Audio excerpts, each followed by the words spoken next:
Hi hello welcome back to my YouTube channel. Last ಶುಕ್ರವಾರ ನಾನು ಪೂಜೆ ಮಾಡಿದ್ದೆ, ಆಷಾಢ ಶುಕ್ರವಾರ. ಉಪ್ಪಿನ ದೀಪದ ಬಗ್ಗೆ ನಾನು ನನಗೆ ಎಷ್ಟು ಗೊತ್ತೋ ಅಷ್ಟು ಹೇಳಿದ್ದೆ. ನನಗೂ ಬೇರೆ ನನಗೆ ಉಪ್ಪಿನ ದೀಪ ಹಚ್ಚೋದಕ್ಕೆ ಹೇಳಿದ್ರು. ಸೊ ಹಾಗಾಗಿ ನಾನು ಉಪ್ಪಿನ ದೀಪ ಹಚ್ಚಿದ್ದೆ. ಅದರಿಂದ ನನಗೆ ಏನಾಯಿತು, ಅದು ವರ್ಕ್ ಆಗುತ್ತೋ ಇಲ್ವೋ ಅನ್ನೋದನ್ನು ನಾನು ವಿಡಿಯೋದಲ್ಲಿ ಹೇಳ್ತೀನಿ ಅಂತ ಹೇಳಿದ್ದೆ. ನಾನು ಆ್ಯಕ್ಚುಲಿ ಇದು ಹೇಗೆ ಹೇಳ್ಬೇಕಂತ ಗೊತ್ತಿಲ್ಲ. ಆಲ್ಮೋಸ್ಟು 2 ಇಯರ್ಸ್ ಆಗಿತ್ತು. ನಾನು ಮ್ಯಾನಿಫೆಸ್ಟೇಷನ್ ಇರ್ಬೋದು, ಈ ಪೂಜೆ ಇರ್ಬೋದು, ಎಲ್ಲವನ್ನು ಬಿಟ್ಬಿಟ್ಟಿದ್ದೆ. ಏನು ಮಾಡೋದಕ್ಕೆ ನನಗೆ ಇಂಟ್ರೆಸ್ಟ್ ಇಲ್ಲ. ಕೆಲವೊಂದು ಇನ್ಸಿಡೆಂಟಿಂದ ನಮಗೆ ಯಾವುದ್ರ ಬಗ್ಗೆನೂ ಇಂಟ್ರೆಸ್ಟ್ ಇರಲ್ಲ. ಆಮೇಲೆ ಹೋಗ್ತಾ ಹೋಗ್ತಾ ಸ್ವಲ್ಪ ಮನಸ್ಸಿಗೆ ಶಾಂತಿ ಬೇಕಂದಾಗ ಈ ಥರದ್ದೆಲ್ಲ ಮಾಡಬೇಕಾಗತ್ತೆ. ಸೊ ನಾನು ಲಾಸ್ಟ್ ಶುಕ್ರವಾರ ಉಪ್ಪಿನ ದೀಪ ಹಚ್ಚಿದ್ದೆ. ನಿನ್ನೆ ಗುರುವಾರ ಒಂದು 5 ಗಂಟೆಗೆ ನಾವು ಮನೆ ಬಿಟ್ವಿ. ಅದು ಚಿಕ್ಕದೇ ಆಗಿರ್ಬೋದು ಕೆಲಸ. ಆ ಒಂದು ಕೆಲಸ ನಿನ್ನೆ ಆಗಿದ್ದಕ್ಕೂ ಇದರಿಂದನೇ ಅಂತ ನಾನು ಬಿಲೀವ್ ಮಾಡ್ತೀನಿ. ಯಾಕೆಂದರೆ ಆಲ್ಮೋಸ್ಟ್ 4 ತಿಂಗಳಿಂದ ಆಗಬೇಕಾಗಿದ್ದ ಕೆಲಸ. ನಾನು ಲಾಸ್ಟ್ ಶುಕ್ರವಾರ ಪೂಜೆ ಮಾಡ್ಬೇಕಾ, ನಾನು ಈ ಪೂಜೆನ ನೆಕ್ಸ್ಟ್ ಶುಕ್ರವಾರನೂ ಕಂಟಿನ್ಯೂ ಮಾಡಬೇಕು, ಇದರಿಂದ ಒಳ್ಳೆಯದಾಗುತ್ತೆ ಅಂದರೆ ಯಾವುದಾದ್ರೂ ಒಂದು ಚಿಕ್ಕ ಕೆಲಸದ ಮುಖಾಂತರನಾದರೂ ಆಯಿತು ನನಗೆ ಒಂದು ಸುಳಿವು ಕೊಡು ಅನ್ನೋ ಥರ ನಾನು ಲಕ್ಷ್ಮೀನ ಕೇಳಿಕೊಂಡು ನಾನು ಈ ಕೆಲಸನ ಸ್ಟಾರ್ಟ್ ಮಾಡಿದ್ದೆ. ನಿನ್ನೆ ಗುರುವಾರ ನಾವು ಬೆಳಗಿನ ಜಾವ 5 ಗಂಟೆಗೆ ಮನೆ ಬಿಟ್ಟಿದ್ದು. ಮಧ್ಯಾಹ್ನ 2:30 ಅಷ್ಟರೊಳಗಡೆ ಆ ಕೆಲಸ ಎಲ್ಲ ಆಗಿ ನಾವು ಮನೆಗೆ ಬಂದ್ವಿ. ಅದು ಚಿಕ್ಕದೇ ಆಗಿರ್ಬೋದು, ನನಗೆ ಅದ್ರ ಮುಖಾಂತರ ನನಗೊಂದು ಸುಳಿವು ಸಿಗ್ತಲ್ಲ, ನಿಜವಾಗ್ಲೂ I am grateful. Thank you ಅಂತ ಹೇಳ್ತೀನಿ. ಈ ದೀಪನ ಹಚ್ಚೋದಕ್ಕೆ ನನಗೆ ಹೇಳಿದವರಿಗೆ ಎಷ್ಟು ಥ್ಯಾಂಕ್ಸ್ ಹೇಳಿದ್ರು ಕಡಿಮೆನೇ. ಸೊ ಅದಕ್ಕೆ ಇವತ್ತು ನಾನು ಬೇಗ ಬಂದು ಪೂಜೆಗೆಲ್ಲ ರೆಡಿ ಮಾಡ್ಕೋತಾ ಇದ್ದೀನಿ. ನೆನ್ನೆನೇ ದೇವ್ರ ಸಾಮಾನೆಲ್ಲ ತೊಳೆದಿಟ್ಟಿದ್ದೆ. ಸೊ ಇವತ್ತೂ ನಾನು ಯಾವ ರೀತಿ ಪೂಜೆ ಮಾಡ್ತೀನಿ, ಹೇಗೆ ಇವತ್ತೂ ನಾನು ಸಂಕಲ್ಪ ಯಾವ ರೀತಿ ಮಾಡ್ಕೋತೀನಿ ಅನ್ನೋದನ್ನು ಈ ವಿಡಿಯೋದಲ್ಲಿ ನೀವು ನೋಡ್ತಾ ಹೋಗ್ಬೋದು.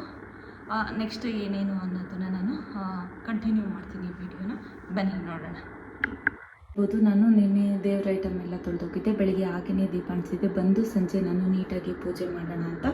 ಸೊ ಇವಾಗ ಬನ್ನಿ ದೇವ್ರ ಪೂಜೆಗೆಲ್ಲ ರೆಡಿ ಮಾಡಿಕೊಂಡು ನೆಕ್ಸ್ಟು ನಾನು ಯಾವ ರೀತಿ ಮಾಡ್ಕೋತೀನಿ ಅನ್ನೋದನ್ನು ತೋರಿಸ್ತಾ ಹೋಗ್ತೀನಿ.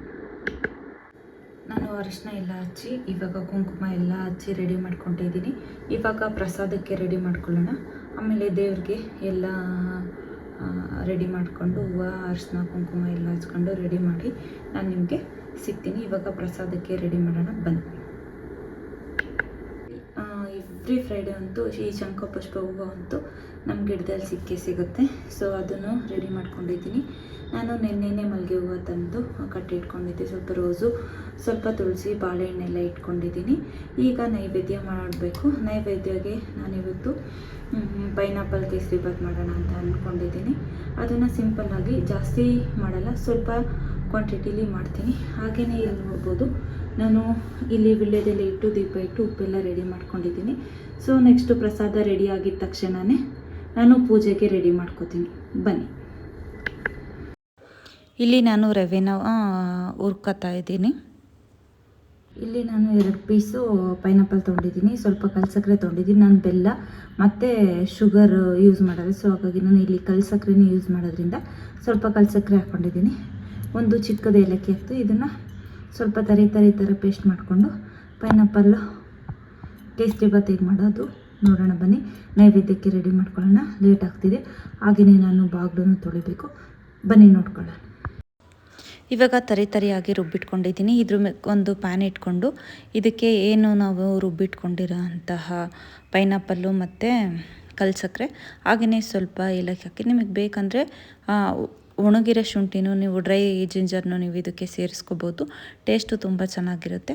ಹಾಗೆಯೇ ಇದಕ್ಕೆ ಲಾಸ್ಟಲ್ಲಿ ಸ್ವಲ್ಪ ಹಾಲು ಸೇರಿಸ್ಕೊಳ್ಳೋದ್ರಿಂದ ರುಚಿ ಇನ್ನೂ ಚೆನ್ನಾಗಿ ಅನಿಸುತ್ತೆ. ಇವಾಗ ಇದನ್ನು ಸೇರಿಸ್ಕೊಂಡಿದ್ದೀನಿ. ನಂತರ ಇದಕ್ಕೆ ಸ್ಟವ್ ಆನ್ ಮಾಡಿ ಸ್ವಲ್ಪ ಏನು ಜಾರಲ್ಲೆಲ್ಲ ಮಿಕ್ಕಿರುತ್ತೆ ಅದಕ್ಕೆ ಸ್ವಲ್ಪ ನೀರು ಹಾಕಿ ಇದಕ್ಕೆ ಸೇರಿಸ್ಕೊಳ್ಳೋಣ. ಇದು ಸ್ವಲ್ಪ ಬಾಯ್ಲ್ ಆದಮೇಲೆ ಸ್ವಲ್ಪ ಹಾಲು ಸೇರಿಸ್ಕೋಬೋದು. ಇಲ್ಲಾಂದರೆ ನೀವು ರವೆ ಹಾಕಿದ್ಮೇಲಾದ್ರೂ ನೀವು ಹಾಲನ್ನ ಸೇರಿಸ್ಕೋಬೋದು. ಇದು ಚೆನ್ನಾಗಿ ಕುದಿ ಬಂದಾದಮೇಲೆ ನೀವು ಏನು ಡ್ರೈ ರೋಸ್ಟ್ ಮಾಡ್ಕೊಂಡಿರ್ತೀರ ರವೆನ, ಅದನ್ನು ಇದಕ್ಕೆ ಸೇರಿಸ್ಕೊಳ್ಳಿ. ತುಂಬಾ ಚೆನ್ನಾಗಿರುತ್ತೆ. ಸಿಂಪಲ್ಲಾಗಿ ಬೇಗ ನೀವು ಏನಾದರೂ ಮಾಡ್ಕೋಬೇಕು ಅಂತ ಇದ್ದರೆ ನೈವೇದ್ಯಕ್ಕೆ ಈ ಥರ ಮಾಡ್ಕೊಳ್ಳಿ. ಬರೀ ಕೇಸರಿಬಾತ್ನ ತಿನ್ನೋದಕ್ಕೆ ಆಗೋದಿಲ್ಲ. ಸೊ ಅಂಥವ್ರು ಯಾವುದಾದ್ರೂ ಫ್ರೂಟ್ಸು, ಇವಾಗ ಪೈನಾಪಲ್ ಬದಲು ಮ್ಯಾಂಗೋ ಈ ಥರ ನೀವು ಸೇರಿಸ್ಕೊಳ್ಳೋದ್ರಿಂದ ಇನ್ನೂ ರುಚಿ ಅನಿಸುತ್ತೆ, ಚೆನ್ನಾಗೂ ಇರುತ್ತೆ, ಇಷ್ಟಪಟ್ಟು ತಿಂತಾರೆ. ಸೊ ಇಲ್ಲಿ ಹುರಿದಿಟ್ಕೊಂಡಿರೋ ಅಂತಹ ರವೆನ ನಾನು ಸೇರಿಸ್ಕೊತಾ ಇದ್ದೀನಿ. ಹಾಗೆಯೇ ಇದು ಸ್ವಲ್ಪ ಚೆನ್ನಾಗಿ ಬಾಯ್ಲ್ ಆದಮೇಲೆ ಇದಕ್ಕೆ ನಾನು ಸ್ವಲ್ಪ ತುಪ್ಪನ ಸೇರಿಸ್ಕೊತೀನಿ. ತುಪ್ಪ ಸೇರಿಸ್ಕೊಳ್ಳೋದ್ರಿಂದ ಇನ್ನೂ ಚೆನ್ನಾಗಿ ಕೇಸರಿಬಾತ್ ಬರುತ್ತೆ. ಸೊ ಹಾಗಾಗಿ ನಾನು ಇಲ್ಲಿ ಚೆನ್ನಾಗಿ ಬಾಯ್ಲ್ ಆದಮೇಲೆ ಇದಕ್ಕೆ 1-2 ಸ್ಪೂನಷ್ಟು ನಾನು ತುಪ್ಪ ಸೇರಿಸ್ಕೊತಿದ್ದೀನಿ. ತುಪ್ಪ ಇಷ್ಟ ಅನ್ನೋರು ನೀವು ತುಪ್ಪ ಸೇರಿಸ್ಕೋಬೋದು. ಇಲ್ಲಾಂದರೆ ರವೆನ ನೀವು ರೋಸ್ಟ್ ಮಾಡ್ಕೊಳ್ಬೇಕಾದ್ರೇ ಸ್ವಲ್ಪ ಆಯಿಲ್ನ ಯೂಸ್ ಮಾಡಿ ರೋಸ್ಟ್ ಮಾಡಿಕೊಂಡ್ರೆ, ತುಪ್ಪ ಇಷ್ಟ ಇಲ್ಲ ಅನ್ನೋರು ಆ ಥರ ಮಾಡ್ಕೊಳ್ಳೋದ್ರಿಂದ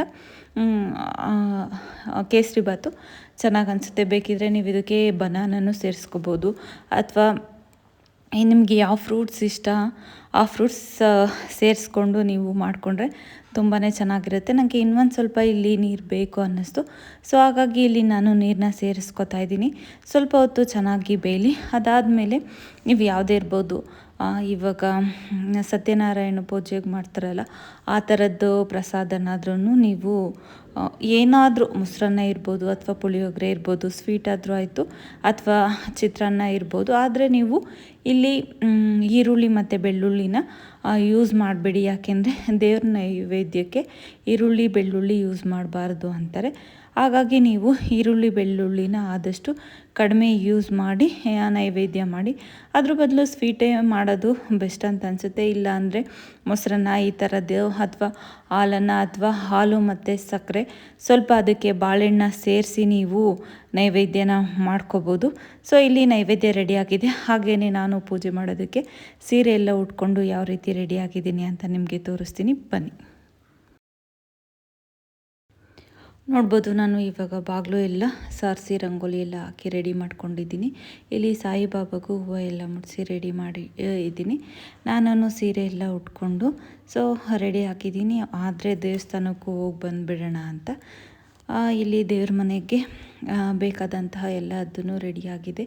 ಇವಾಗ ಪೂಜೆ ಮಾಡೋದಕ್ಕೆ ನಾನು ರೆಡಿ ಮಾಡ್ಕೋತಾ ಇದ್ದೀನಿ.